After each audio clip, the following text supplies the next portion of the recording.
Good morning, good afternoon, and good night. And welcome to the podcast where we chat, argue, and wax poetic about the movies, shows, and comic books that we love, hate, or that we feel are simply worth talking about.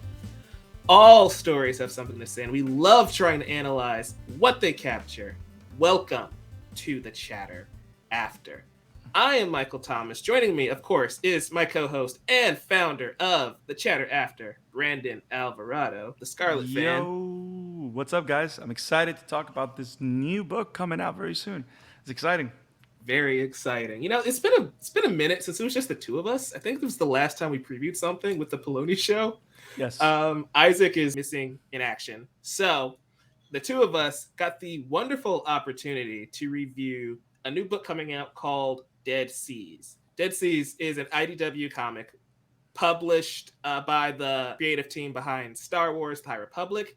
Cavan Scott is the incredible author of this title. He's also a New York Times bestseller for his Star Wars work, as well as artist Nick Brokenshire with his work on Star Wars Adventures. So we've got a weird kind of hodgepodge of Star Wars creatives that aren't working on a Star Wars book, which is kind of fun.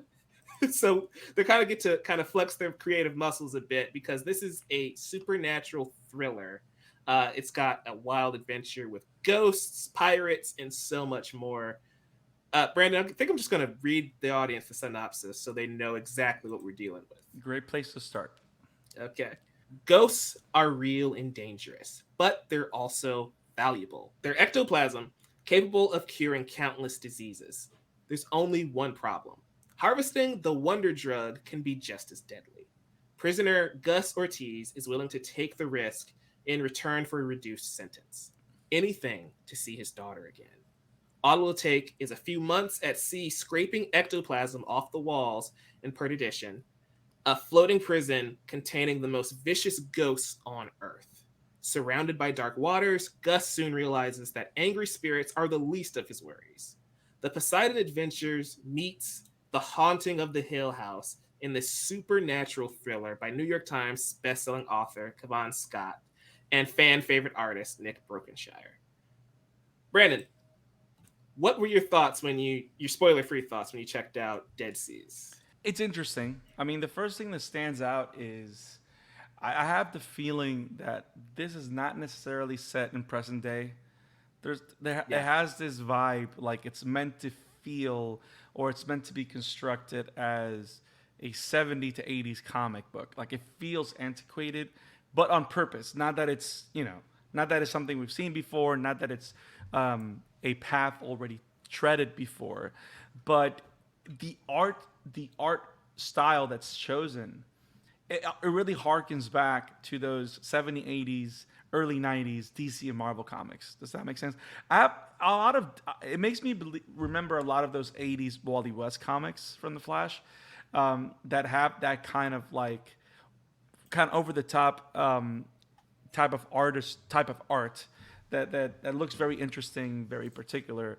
Also, the way they speak to each other feels also like it's not something that's modern speak, but not in a bad way. Which I like that it does a stylistic choice, at least what I'm seeing here. Because another thing that I noticed that was very particular in terms of the stylistic choice is the way the main character speaks. Also, because you can automatically tell that they're trying to make it a point that he's either an immigrant or that he's a Latinx character that was raised in the Bronx in New York, right? He's always moving around between Spanish and English very deliberately, but also it kind of feels like that's how a Latinx character would speak in the medium of that time. Like a Latinx character wouldn't speak like him today. Which to me at the beginning I was like, but at the same time I was like, okay, if they're going for this because of this time setting, it can be interesting. But again, as a Latino person, as a Latinx person, I was born and raised in Puerto Rico. Those kind of things were like, oh, interesting. But yeah, I found it very interesting. I found it fascinating. I think the first book does a great job of setting up the stakes, setting up the world, setting up what the main plot is. And I can't help but find it interesting, because it's one of those works that you can see all its influences on its sleeve, and it's not really hiding them. You know what I mean? It reminds me of whenever we talk about the anime Jujutsu Kaisen. Like I always said that one of the reasons that to me, not that it happened with Dead Seas, and Dead Seas actually works very well. But one of the things that kind of threw me off with Jujutsu Kaisen is that particular anime wears all their influences on their sleeves, but it's sometimes a bit too deliberate and a bit too derivative for my taste, because I kind of wanted to have a bit more originality. And I think Dead Seas has that good balance, because you get a little bit of Ghostbusters, you get a little bit of Walking Dead, kind of, especially with the social constructs that are kind of set up. I don't know. It's overall, it's pretty cool. It sounds interesting. Yeah. I'm glad you mentioned Jujutsu Kaisen, because I totally get you from that perspective, right? One thing I love about Jujutsu Kaisen Zero, I don't think you've seen it yet, is that it kind of shies away from that. It distinctly becomes its own thing, and that's what made me fall in love with Jujutsu Kaisen on that end. Dead Seas, bringing it back to this book, I felt a very similar way. Like the first few pages, I'm kind of like, okay, let me see where this is going. And as you kind of get into the rest of the book, it opens up a bit more. I didn't read the synopsis before getting into the book, so seeing that there are ghosts and all of these like mystical creatures was a nice, fun twist and surprise there. Yeah, from the get go as well. Like, page like around page 3, I think they just kind of hit you with it, which is a great preview. Guys, this is a really deliberate book, and I think everything Brandon said is correct, in the sense that you do feel that like 70s pulp type of monster comic book, right? It feels like something from Swamp Thing or Werewolf by Night from the 70s. And so I think the art style is perfect for that. It perfectly represents the tone that they're going for. So big shout out to Nick Brokenshire for the art, because magnificent. The story, I'm not entirely sold on. It was a good first issue. I need to kind of see where it goes. The problem with reviewing a singular issue of a Western story. So you have an issue with the issue. Yeah. I just want more. On one hand, that's good. That means I got to pick up issue 2 to get more. But on the other hand, it's kind of leaving me like, I don't know if this is exactly the story for me. But I guess we'll find out in issue 2. There's enough there to keep me coming back, I'd say. Right, which is what you want, right, from a first issue. Like, the last thing you want is an issue 1 that doesn't take the time for you to sink your teeth in enough to be like, okay, this tasted good. Let me just go deeper. I'm glad that you mentioned the art, the 70 pulp art, because one of the things that I found very distinctly particular is that, did you notice that the ghost art is a lot more modernized than the actual art from all the characters? Yeah. Like, I think that's actually a very nice touch.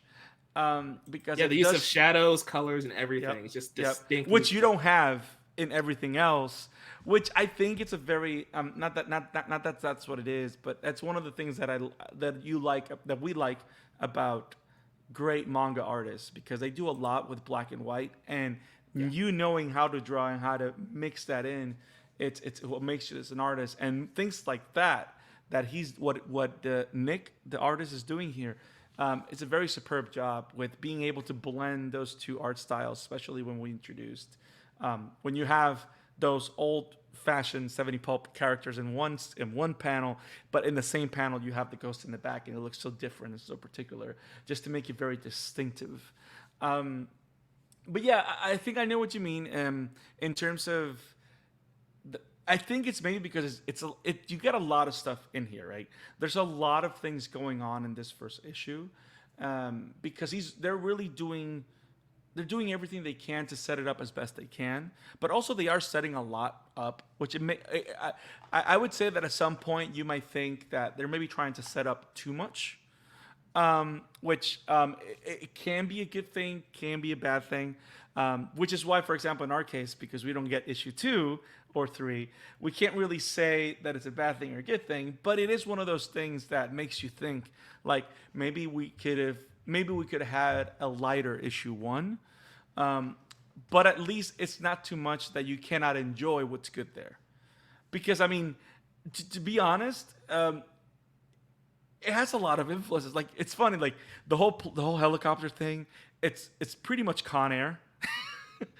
Like, you know what I mean? Nicolas Cage in the middle of inmates, and the only thing that's driving him is trying to see his daughter again.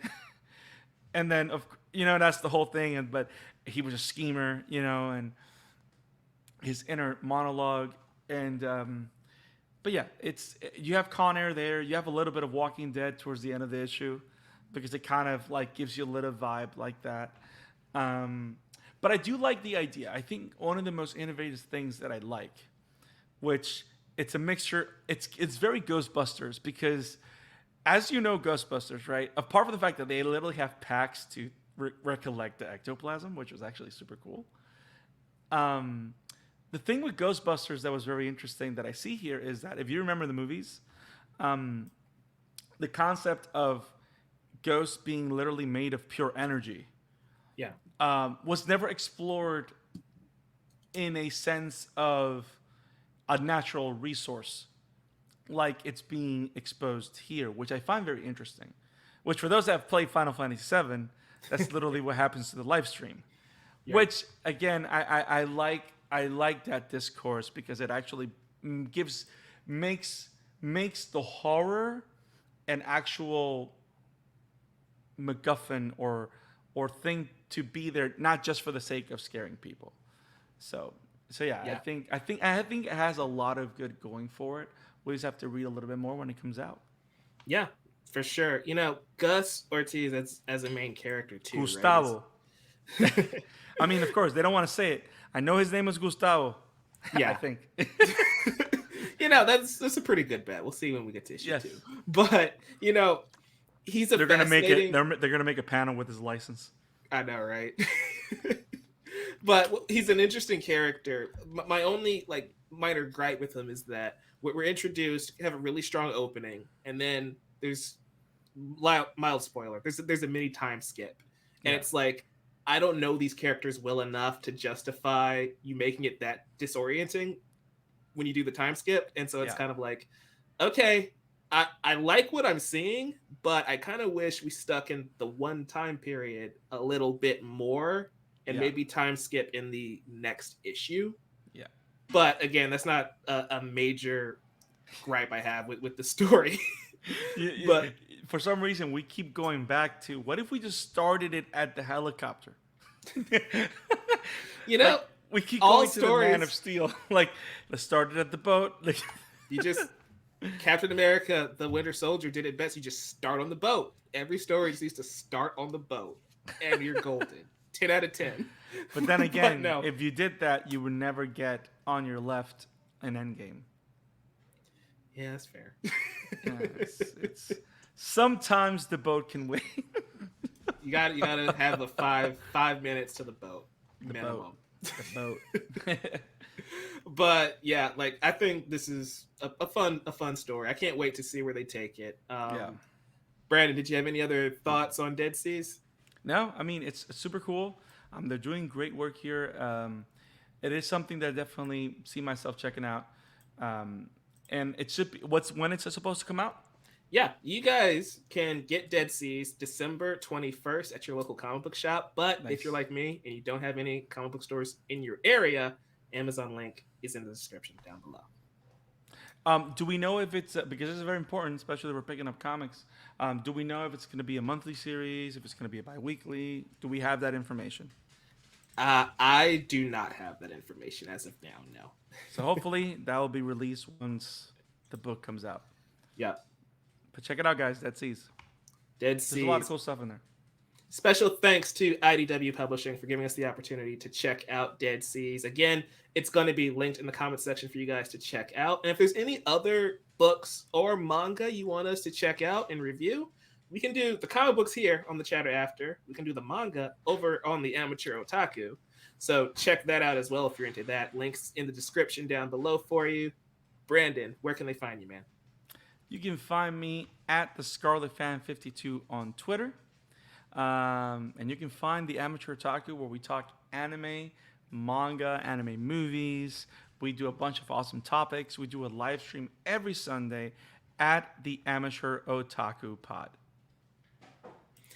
And you can find me at Novice Cinephile everywhere. Chatter After every single day in the new show, the Chatter After Daily, over on the YouTube channel. You can find the Chatter After, same channel, every other week, as well as in your podcast feed.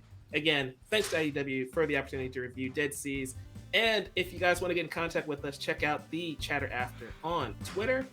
We'll respond to every single tweet and comment we get. Until next time, guys, keep reading comics. Stay awesome. Peace.